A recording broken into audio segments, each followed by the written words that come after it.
seconds and...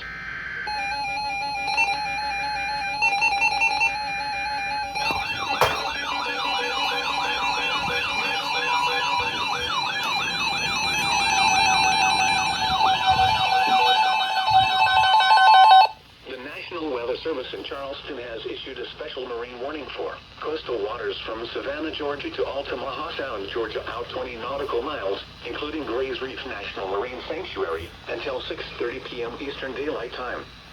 At 4:58 p.m. Eastern Daylight Time, a strong thunderstorm was located 5 nautical miles west of Wausau Sound, Bowie, moving southeast at 10 knots.